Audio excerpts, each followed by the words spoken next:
I didn't think it was real. I thought it was just like a story until my buddy sent me a picture from Warren Buffett's office.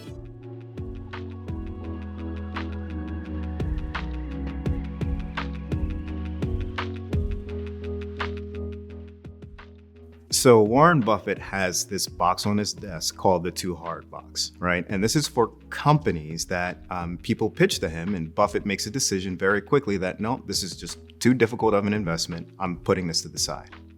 And so if this is the greatest investor in the world, filtering through the thousands and thousands of opportunities that are available out there, and he's very, very quickly making a determination to, no, this is not worth my time, that to me is very impactful for me, somebody who's still learning, and for someone who's just coming into investing.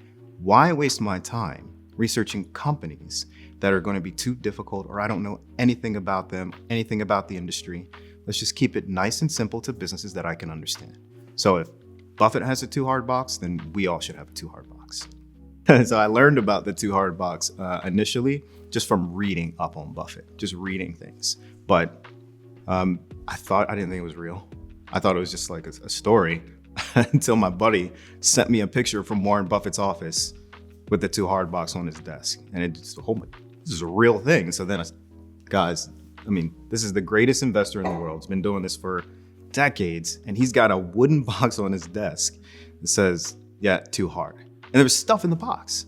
So he's using the box.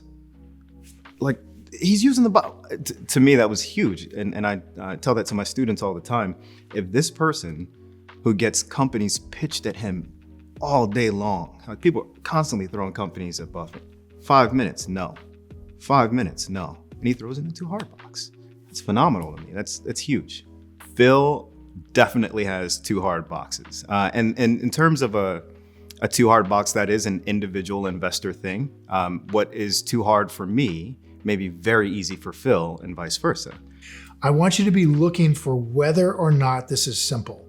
If you discover anywhere along the line that this is not something I understand, this is not simple, this is trying to figure out a chip making company when I can understand burritos, okay? So as soon as you get to that place where it's too hard, then it goes right in the Too Hard box. And guess who has a Too Hard box besides me?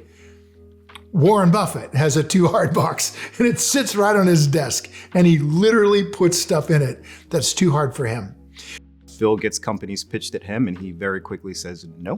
I look at companies all the time, and my job, and I say this all the time, is to get to know as soon as possible.